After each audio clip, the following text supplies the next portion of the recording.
Hey everybody, and welcome to my channel. Today we're going to be talking about 5 ways to have an effective telemed therapy session. So if you're interested in this topic, then please keep watching.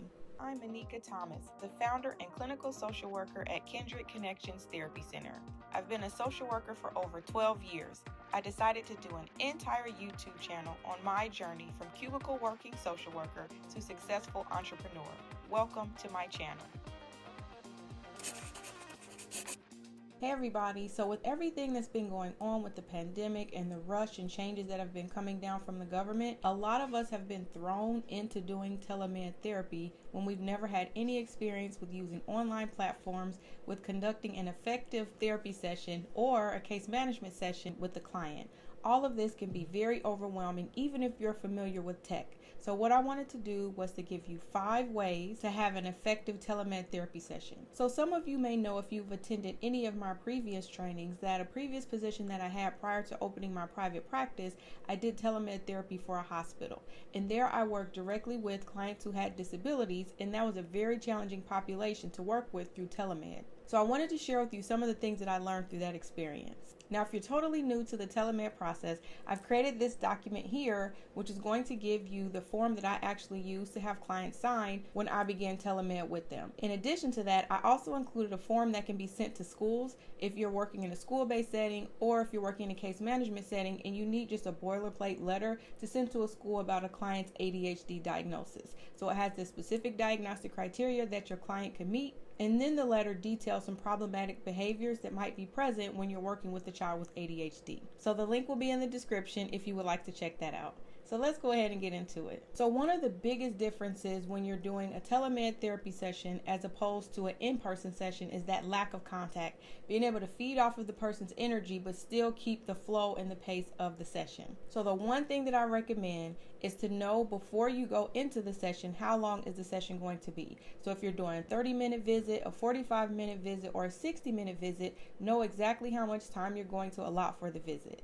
And once you've decided how much time you're going to allot, you want to first plan out the visit. The reason why it's so important to plan out the visit, because sometimes there's something about the exchange of being on a computer where people sometimes don't talk as much, or they may not maintain eye contact with the computer as much because you're not sitting in the room directly across from them. So sometimes it can seem like they might wander off or may not be totally engaged in the process. So you definitely want to have a plan on how much time you plan to spend at the beginning of the session, during the middle of the session, and then how you plan to close it out. I would not advise jumping on a telemed session and not knowing what to do when those stalemates happen, when those quiet moments happen, and when your client kind of gets stuck. You want to know how to progress the session through just like you would if the client was sitting right in front of you. And a part of that plan, you want to make the process as simple and as easy for your clients as possible. You want to make sure you have all the login details correct, all the links correct, so that you're not sending them to a lot of different places when it's time to log on. Because 9 times out of 10, you might have some difficulty logging on for the first time, or your client might experience some difficulty. So allow some time for that, and also be patient in the process. Because there's nothing worse than jumping on a telemed call with a client who's frustrated because they couldn't figure out the tech. One of the things that I do to introduce my clients to the telemed process is I created this video here where I show them the process of logging on into the portal that we're going to be using. So I make it very easy, very step by step, so they know exactly where to go and what to do. Number 2 is to become comfortable with pauses. Now, like I said before, this platform is new for people. It might feel a little bit weird. It might be a little wonky talking to a computer instead of being in the room with you. So take that into consideration, that sometimes there's going to be some pauses where the client doesn't know what to say. Maybe you might not know what to say to continue the session forward. But 1, if you start with your plan, and 2, if you learn to be comfortable with pauses, it will make the situation less awkward. And what I mean when I say become comfortable with pauses is you knowing that you don't have to talk all the time, that it's okay to have a second or 2 of quietness and stillness, and for you not to be uncomfortable with it or to feel like you have to rush the process forward because you're not saying anything and the client isn't saying anything. Just make sure that you don't leave the pause too long so that there's this awkwardness between the two of you, but there's totally nothing wrong with having moments of silence for reflection, for the client to think, and for you to think about how you want to continue to move the session forward. Number 3, it always helps to navigate through the platform before you invite the client onto the telemed session. You want to be familiar with how to stop it, how to pause it, how to upload documents if it has that feature. You want to know the basic ins and outs so that you can navigate it for yourself and then also help your client navigate through it if they have any issues. Now, just like with any technology, with Telemed, there's sometimes some glitches. Sometimes your client has difficulty logging on or you can't log on. There's an issue with the internet connection.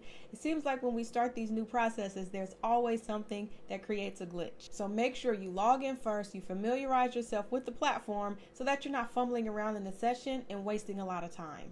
Number 4 is to have a way to address distractions without becoming overly frustrated. So one of the things that can happen in a telemed session is because the client is in the comfort of their home and you're in the comfort of your home, there is that level of comfortability where you sometimes have children coming in and out of the room. You might have a dog barking in the background. You might have someone who's trying to talk to the client while they're in the middle of the session, and it could create a lot of distraction, especially when you're in the middle of trying to get pertinent information or when you're at a very emotional point in your therapy session. So just like we talked about in point number 1, where you're creating a plan, also plan for telling your client to eliminate distractions. Let them know how long the session is going to last, and also make sure that they've allotted that amount of time for the session. So you want to check in with them to let them know that we're going to be on the call for 30 minutes or for 45 minutes. Have you allotted that much time for us to be able to talk? Now, that's not going to eliminate and alleviate every distraction, but it will cut down on people popping in and out of the room while you're trying to have a discussion and a conversation with your client. And if you notice that the distractions are becoming overwhelming to where it's interfering with the session, you have to have a way to address it with as much care and compassion and patience as possible, because this is new for all of us. So becoming frustrated and getting upset because maybe you need this visit for your productivity numbers, or it was something very specific that you wanted to talk about, you have to be open in this process and know that it's not going to go exactly as planned. And if you're one of my type A personalities out there, you're going to have to go with the flow and go with the process, because it's not always going to go exactly how you would like it to. But even with that, have a way to draw the client back into the session to make sure that they're hearing you, that they're engaged in the process, and that you're gathering the information that you need to get from the client, and the client is getting the benefit of the interventions that you're there to provide for them. And one of the things that might come up in terms of the distraction is the client continuing to reiterate how much they despise the process, or how much they wish it was different, or how much they would rather be in the office. So even through that, if they continue to say that and are asking how long is this going to be, or saying that they really don't like it, just find ways to reassure the client. Let them know that we're doing what we can with what we have, but your ultimate goal is to make sure that they're equipped and resourced while we're going through this national pandemic. Number 5 is to be flexible. This is new for all of us, and nobody's going to have it right. Nobody's going to do it right, and nobody's going to have all the answers. We're all doing the best that we can with what we have. So make sure that you're not being hard on yourself, that you're not overthinking this, that you're not becoming overly frustrated with the tech to where it's causing you to want to withdraw from the entire process. Give yourself time to get over the learning curve, to learn the new software, to learn the platforms that you're working with, and just be flexible with the process. You might feel like you're under a lot of pressure from your agency, or you might be under a lot of pressure to get more money into your practice, but either way, becoming upset and frustrated and overwhelmed with the process won't make it any better for you. So have some compassion with yourself. It's not all on your shoulders to figure this whole thing out by yourself.